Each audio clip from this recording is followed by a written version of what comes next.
Namaste Life, such joy to see you. In today's installment, Yoga Wisdom and Practice series, brought to you by Denver Yoga Underground and yours truly, Derik. I want to detail a breathing technique called Kapalabhati. Kapalabhati means skull shining. Imagine for a moment from the inner perspective of your skull, soot and debris that veils the light of higher insight. How then do you clear that soot and debris away? Kapalabhati is one such method.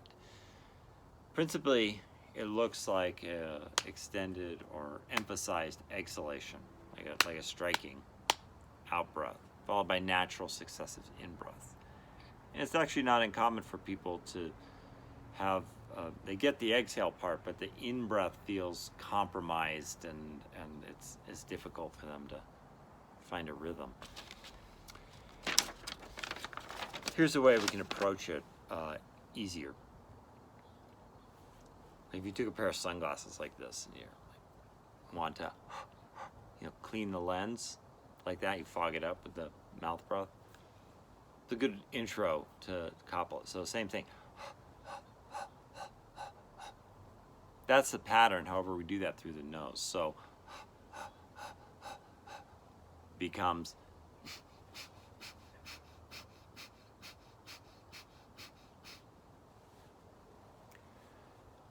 some biomechanical regulation of your diaphragm helps here. And yogasana and so forth can start to tease open muscle groups and so forth and give you more access to your diaphragm. That certainly helps. And it's something that we can just learn fairly readily in and of itself.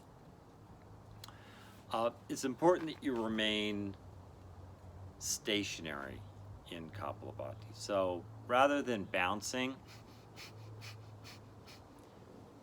remain upright, so spine remains straight, as with all pranayama practice.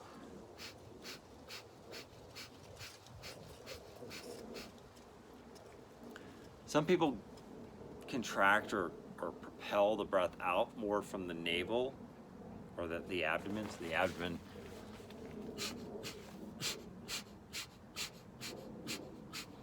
like that.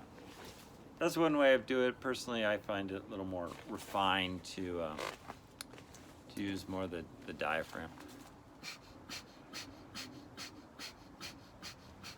So less of a kind of pumping, bouncing action and more of an articulated movement in the diaphragm.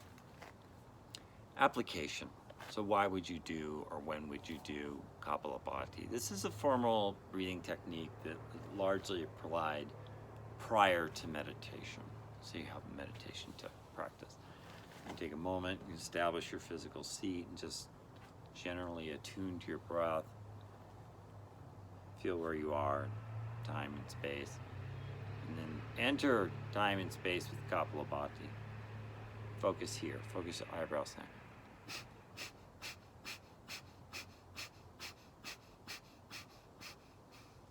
And as you do so, not only see inner luminosity and clearing of the skull cavity, but as well as cleansing or pushing out, clearing the outer space, clearing the inner space, clearing the outer space. And do that maybe 30, 40 times to start, and just sit with the effect. And gradually add another round, or maybe even a third round, 30, 40, 30, 40. Like that. And with time and reflection, you can build that.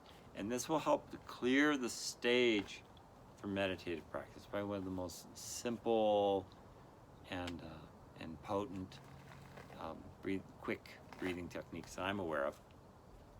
And then you enter your typical meditative practice. Be somewhat cautious if you feel like overly lightheaded. That could happen, but scale back the number of rounds, and you can adjust it to find the appropriate amount of Kapalabhati. So emphasize the exhalation and allow a natural space for the in-breath to come in, all the while contemplating this sense of clearing or illuminating the skull space. If you will, yoga friends, I look forward to sharing more with you. And thanks, props to all the folks who've been subscribing. Appreciate your presence here as well. Om.